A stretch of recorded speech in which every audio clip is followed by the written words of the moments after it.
All right, so we're back here at school. We're getting ready to proceed with the panel that we started on. Now, it's been 2 days, which is typical at school. We're here every other day. So typically your panels are going to sit overnight at least, perhaps 2 to 3 days before we're on it again or over a weekend. So if we were to start applying our next layer, which would be flake, there's a really good chance that it would not stick to this. Okay, because it's been sitting for a couple of days. Typically paints have a window of opportunity to recoat them. It's usually 12 to 24 hours that you can come back and reapply either clear or more base coat without having to sand it. Okay, as a safety precaution, I would recommend sanding it. All right. Now, one of the problems is this is a silver metallic, and this is true for silver metallics, golds, light blues, that kind of thing. Anytime you try to sand the base coat on these, it's going to leave marks. Okay, you're going to leave sand scratches that will appear darker than what you applied the color for. Okay, and if we were to go ahead and shoot clear or flake over it, you would see the scratches through. Okay, so let's say our first scenario is the panel has sat 2 nights or 2 days. We're ready to reapply. We're ready to put the flake on, but it's been sitting. Okay, the panel is nice and clean. There's no dirt on it or anything. All we need to do is take a gray Scotch-Brite. Okay, this is just a scuff pad or Scotch-Brite. Use the gray one for this. The reds are a little too aggressive. And all you're going to do is give it a light little scuff. Okay, I'm going to put my gloves on real quick.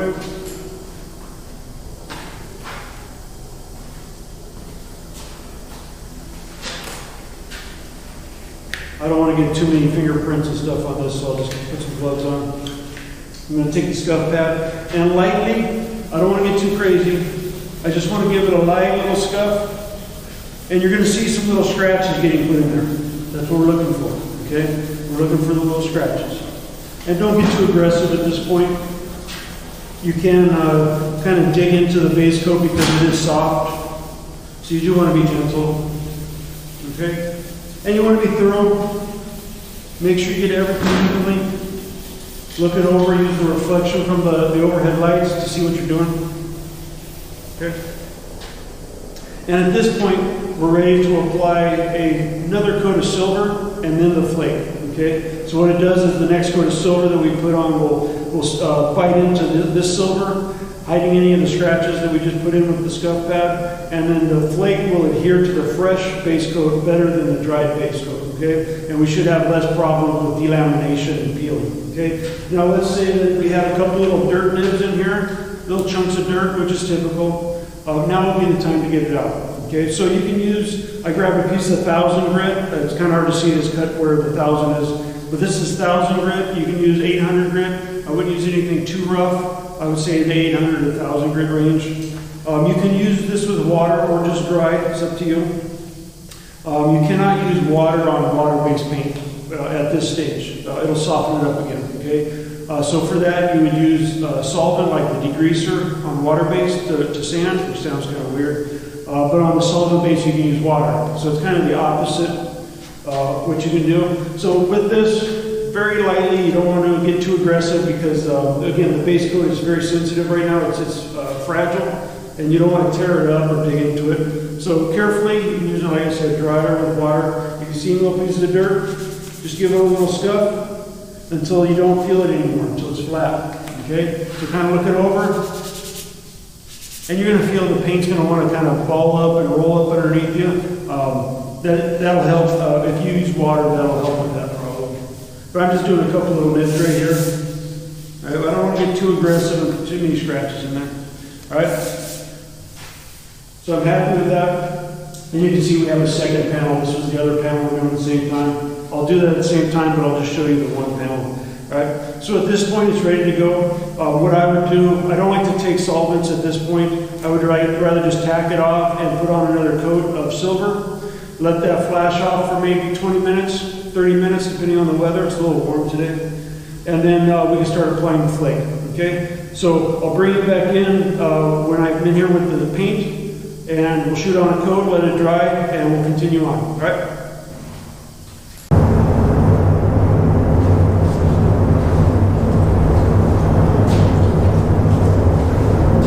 All right, so we're back. I got the paint. I'm all suited up, ready to go. Same gun that we used on the first application. Everything will be the same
get to it, do a little control coat, which is dropping the pressure about in half, and then dusting a little bit.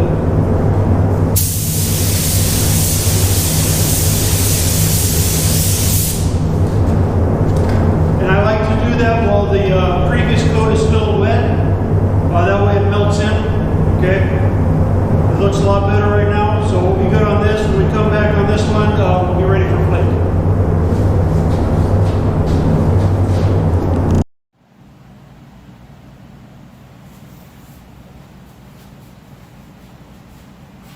All right, we're back here in the paint room. I want to start mixing up a little bit of flake. We're ready to do that in the booth. So I want to show you how to do that. Now we're using a couple different products here. The main one is the Intercoat Clear. This is a House of Color product. Basically, it's a base coat with no color in it, is the way I see it. So with this, we can add the flakes to it. We can add candies to it. We can do a lot of different effects with this. You can also use it in between layers if you're doing a lot of artwork that you don't want to get ruined. You can throw a coat or two of this on over your artwork to protect it. And it allows you to do more work on top of it without fear of ruining what's underneath. Okay, so we use the Intercoat Clear along with our regular reducer, and I'm going to be using a medium reducer today, even though it's a little warm. I do want to speed it up a little bit. And these are mixed equal parts, 1 to 1. One part of the Intercoat Clear to one part of reducer. Okay, and to that we add flake. All right, and the flake just comes in a can. It's dry. It's like glitter from a craft store, basically. And you add that to the clear mixture, and it basically depends on how much you want to put in. There's really no mixing ratio for how much you put in. If you want a little bit, you put a little bit. If you want a lot, you put a lot in. So it's a versatile type of thing that just experience is what's going to tell you how much to use, okay, over time. So the more you use it, the more you become familiar with it. So I have a silver flake. So here's a silver flake. I have a rainbow flake. I have a couple of black boards in there. I was going to try to do a little blue flake, maybe a little red flake over those, see what they look like. We'll see. I'm also going to be using this 3M gun. It's kind of a weird gun. It's all plastic, but it has interchangeable heads for it. So if you leave paint in it or something, you can just throw this away. If it doesn't get cleaned or if it gets damaged, you just buy another one of these and the gun stays the same. And these just clip on to the head. The head goes to the body, and then you attach your paint gun to that, or your paint cup. This one is 1.8. I'll have to see if I got another tip. This one's was a bad one anyway. So I would say probably for flake a 1.8 to 2.4, 2.5, somewhere in there would be fine for flake.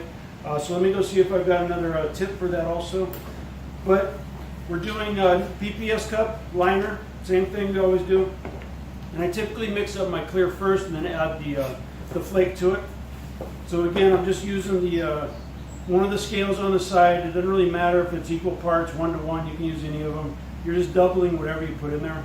So I'm going to go. I'll pour up to 7. So this is not ounces or anything. This is just numbers here. So I'm going to pour up to 7 with the clear, and then pour up to 14 with the reducer.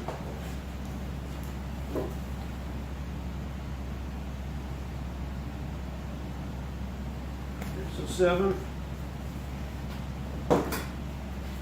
And I know I'll need to make up more, but you don't want to be wasteful and make up more than you think you're going to need, or too much more.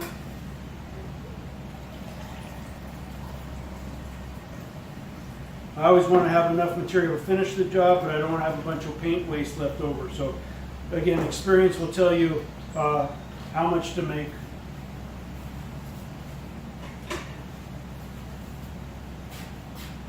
Okay, so let's mix that up real quick, and then I'm going to add in the silver. So I'm just going to start with some silver flake.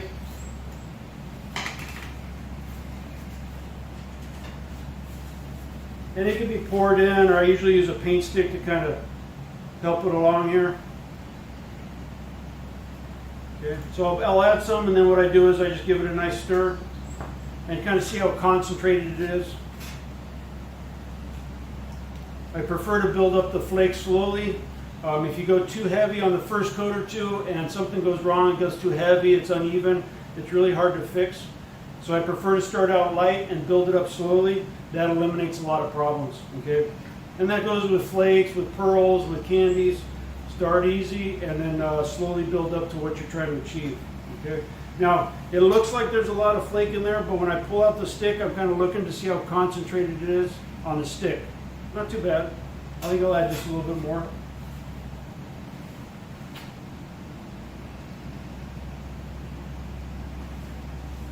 And the other thing with custom painting is you want to be able to get the desired effect you're looking for with the least amount of material, okay?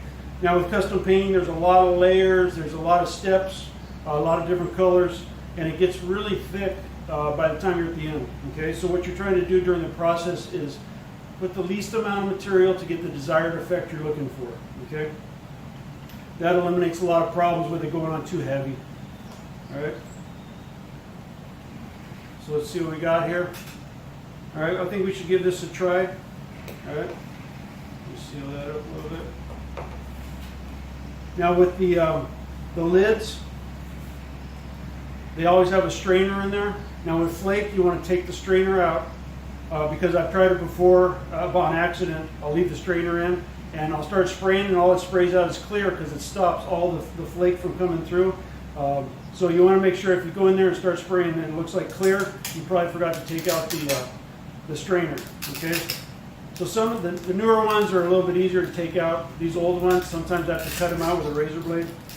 But that came out, so the strainer comes out and it's wide open, okay? So you do want to make sure there's no dirt and junk that's getting into your paint.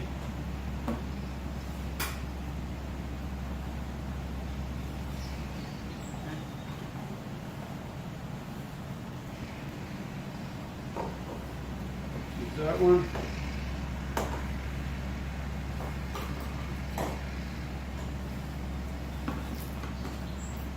And actually what I'm using here is the original PPS cup. It's a little different. It's got a separate retaining ring. It's still got the outer housing. It's still got the liner. The cap is a little bit different, so it takes a different adapter, and it has this ring on there to clamp everything down. But the reason I'm using it is this takes the original PPS one. So I want to see if I've got a head for that. So let me check that real quick. All right, so here's a new head for it. And they just pop right on. Make sure it's on there all the way. It's got two little tabs on the sides. You want to make sure those are engaged. All right. Very simple. And then it just screws on the same as the other one. Now with flake, you want to be careful. The flake has a tendency, it wants to settle to the bottom, okay? So I usually keep it off the gun until I get into the spray booth, and while I'm in the spray booth, I want to make sure that if I'm not using it, it's kept in this position. I don't want to tip it upside down on the gun because it'll end up, let me show you. Okay. Store it like this when you're not spraying. If you keep it like this when after you're in between coats, all the material, and you can kind of see it in here, it's just going to clog all this up, right? Because gravity is going to push it down and clog it up right down here, okay? So I want to make sure that I keep it upside down like this. And then every once in a while you're in the booth, give it a little shake. That way the flakes stay suspended, okay? Otherwise they all just settle down, okay? So I'll take it into the booth and we'll start doing a little bit of flake.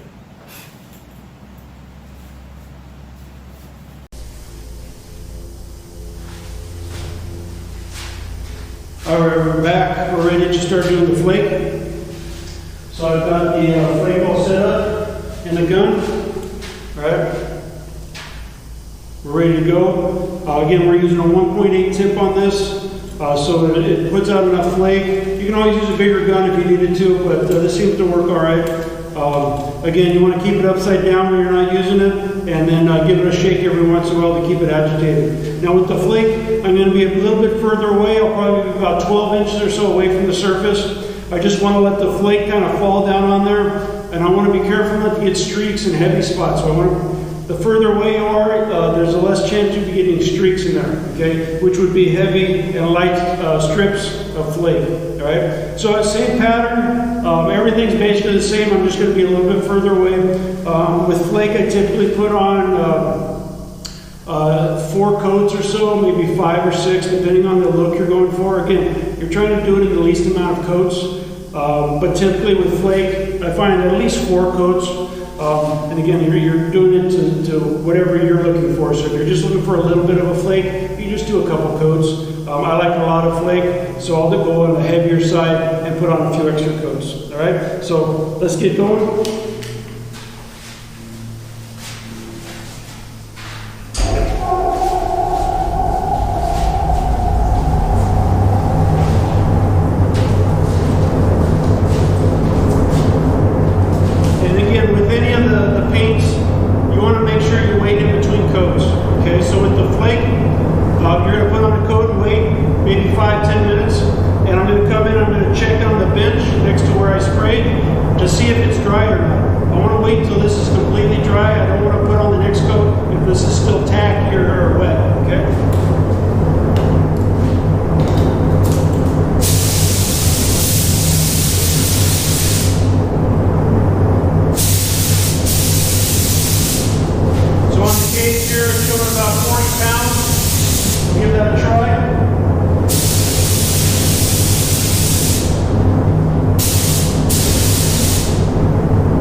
First coat, we'll let that dry up. Should only take a few minutes, and then we'll keep on applying more.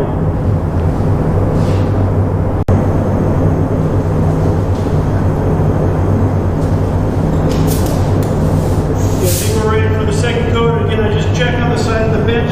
Don't judge what you just painted. A lot of people want to put their finger in there to check if it's dry or not. Stupid, right? Touch next to it on the bench. Okay? Let's go for our second coat.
Let that dry up.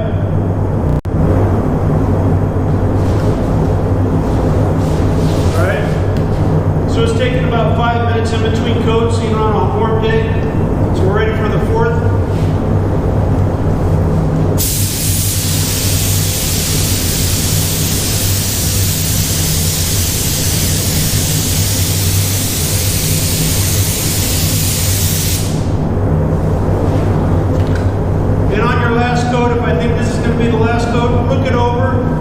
Look for any spots that might be a little bit light, or if you need to even little spots out maybe, check it out before you stop, right? So kind of look at it. If you're happy with it, then stop. If you see something that needs to be fixed, now's the time to fix it, right? And you might get a little piece of dirt in there. I see a little chunk of something there. I'm not too worried about it. Not too worried. All right. I think maybe one more. One more coat.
use some clear next to surface it out before we do our designs, all right? So, be back.